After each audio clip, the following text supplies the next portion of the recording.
Hello guys, how are you doing? I hope you're doing well in this quarantine. You are utilizing the time for learning all the stuff.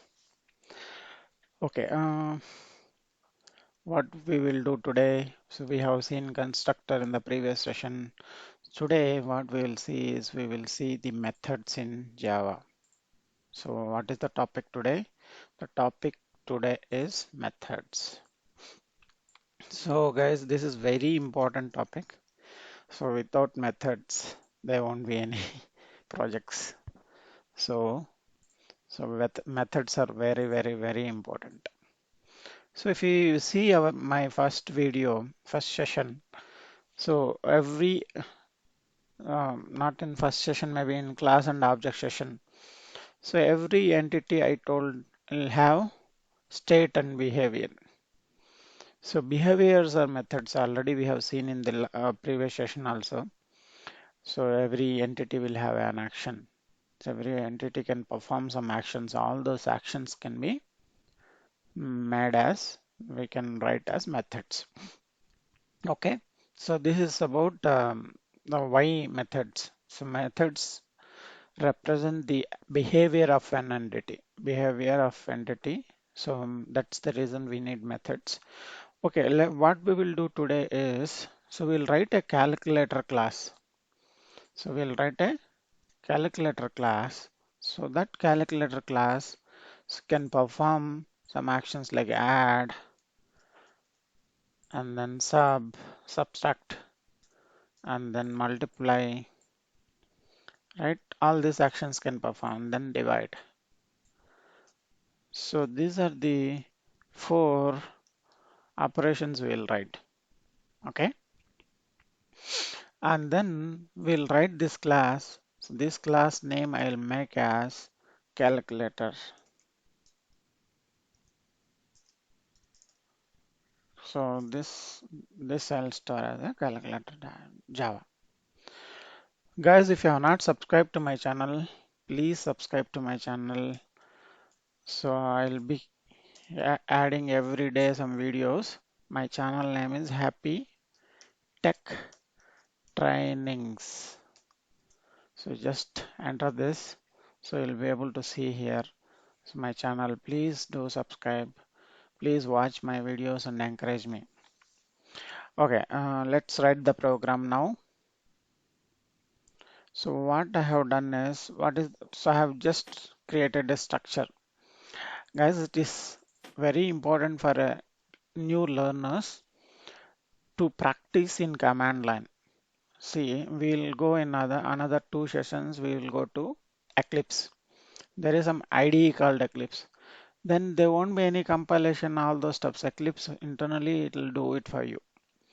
So before that, to know the process, what is happening behind the scenes, this is the best way you have to learn. Maybe I suggest first 15 days you practice via command line.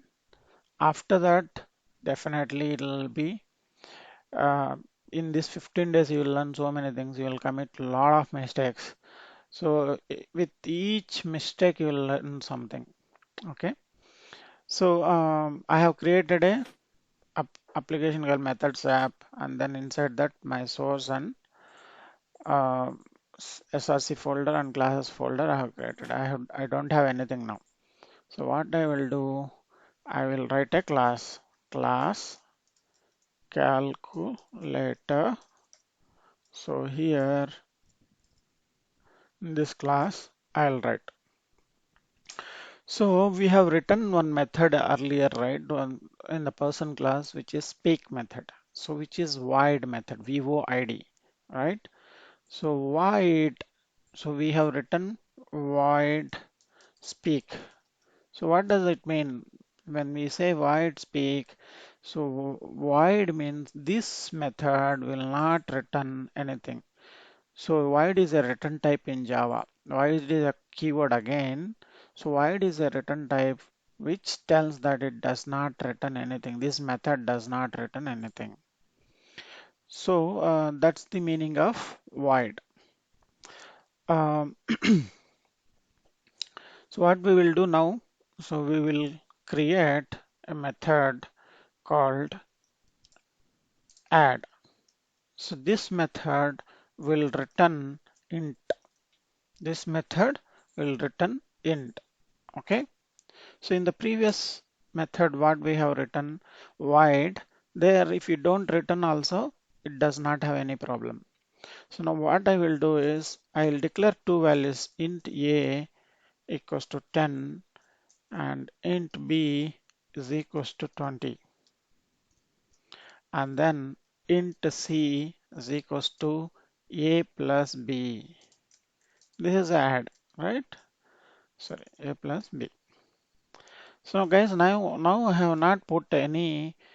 So I let me save this. So what is my class name? Calculator dot Java I have to put, right? So where I have to save, I have to save to the SRC folder. So I have a Java programs and then I have methods app SRC.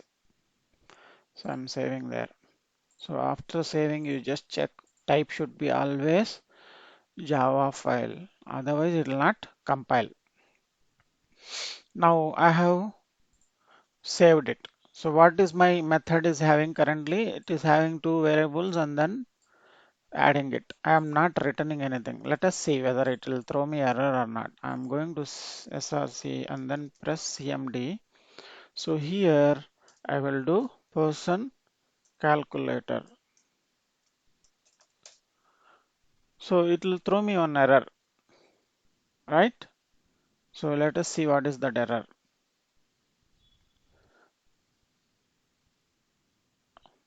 Sorry, calculator.java we have to give, right? Oh, Java C calculator.java. So not Java.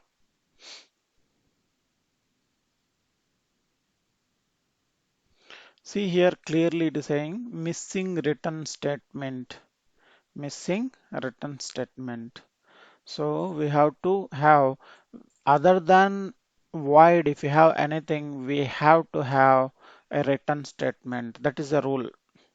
Return C. I'm returning C now. Now I have saved it. So if you want, we can compile. But this time I'm sure that it will get compiled. I don't want to mix my .class files with SRC. Then I am putting inside classes folder. So this time it got compiled and then it went to calculator, right? So this is the method and its return type. So this is how we have to write a method and its return type. So now I'll write one more method. So guys, I have hard coded here, right? So instead of hard coding, what I will do is I'll pass every time a comma b. So like this. So this is the parameterized method. So this is my parameterized method. So this also should be able to compile. This method will take two parameters and then it will be adding both the parameters. Okay. So this is the method declaration. So on declaration and definition we can call, so this is the method definition. Sorry. So now let me call this method. So what I will do as usual, I'll write a manager class manager, or this time I'll call calc manager, right? So here inside this, so let me save this first as calc manager dot java. So inside this, so what I will do, public static void main, and then here what is this statement we have to give, string args, and then inside that, so first what we have to do, we have to create an object for calculator. Calculator calc equals to new calculator. So this is the way we are creating an object for calculator. So this to access to use this object, to use this class, we have to create an object. So we are creating an object. So the object reference is calc. Now from calculator, I can call, sorry, let me put calc dot add, right? So this I will try to put it. So this will this will return me something. What does it return? So I should pass two values here, 10 comma 20. I will pass. So it will return me 10 plus 20 30. Then I will put that in some variable. And k equals to 10 plus 30. Now I can put a system.out.println. System.out.println.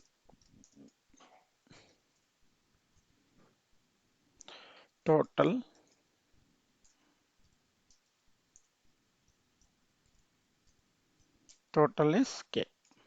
Or instead of k, let us put total. So these are very important, guys. So we should give always meaningful variables. Total value is okay. So now let me compile calc manager. So I will go here instead of calculator. I will. So this is my calc manager. Let us compile this. It should compile successfully. If not, we will see that. System.out.println cannot find symbol. What did we write wrong here?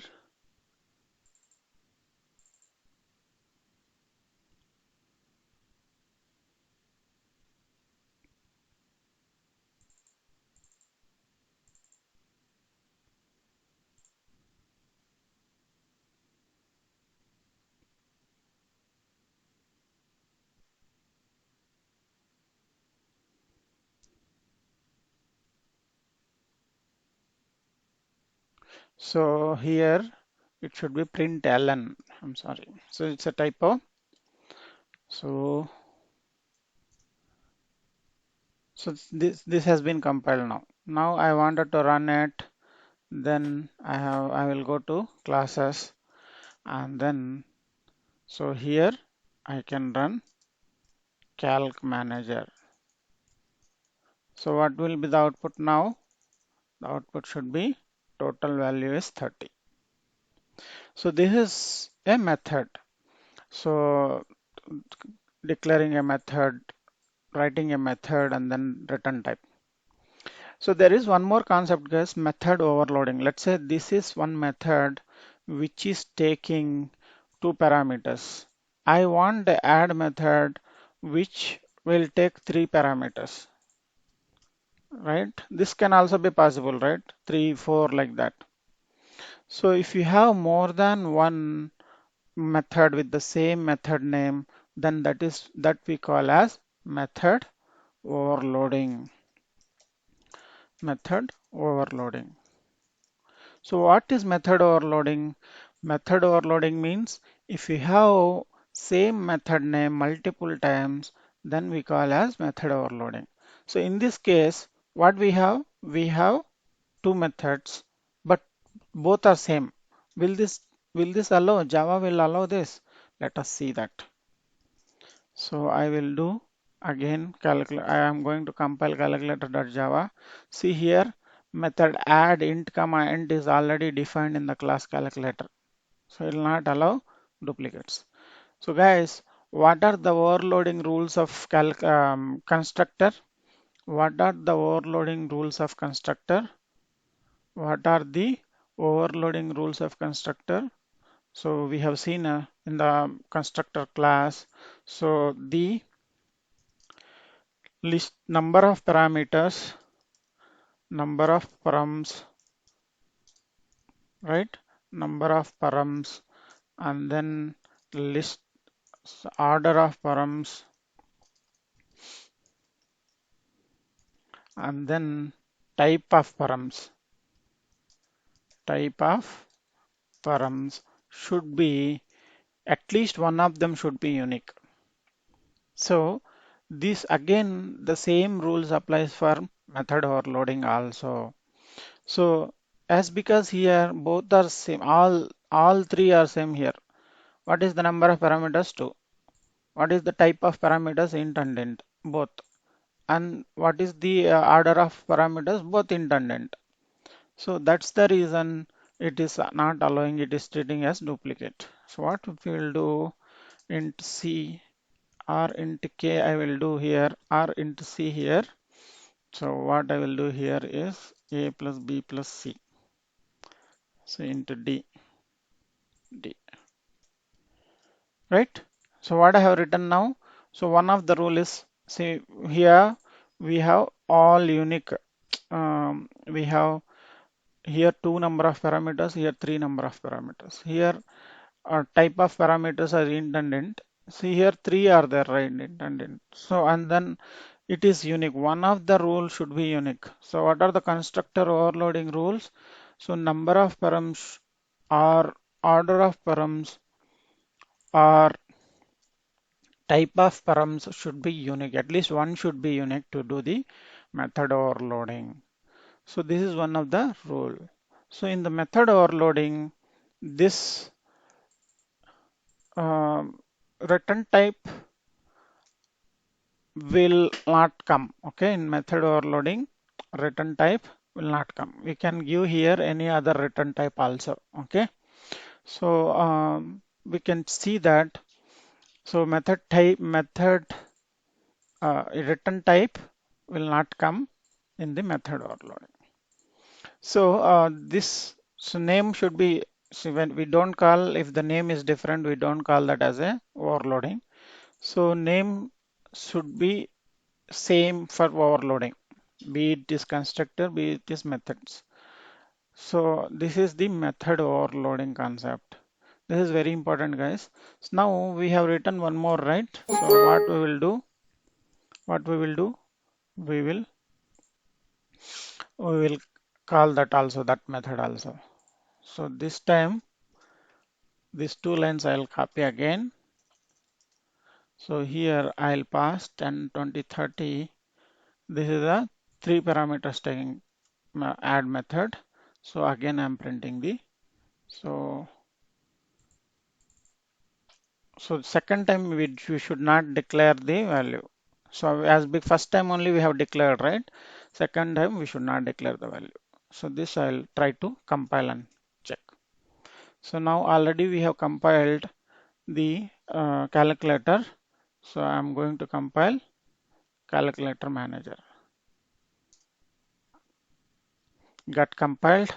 I have to go to classes for running it. See here, total earlier is 30, now it is 60. 10 plus 20 plus 30 is 60. So this is the method overloading concept. So the last topic is in methods is how to call one method in another method, right? That is one more thing. So what I will do, I'll write one display method. Display. This is my display method, which will not take any parameters, or I will give for this one parameter, so which is a int taking parameter, and then it will do a system dot out dot println. Println total is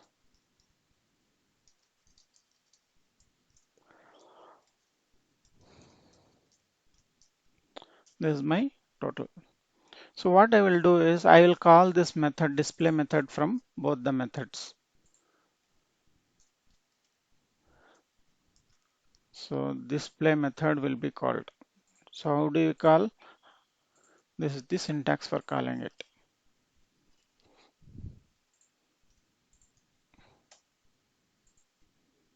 So total is D here.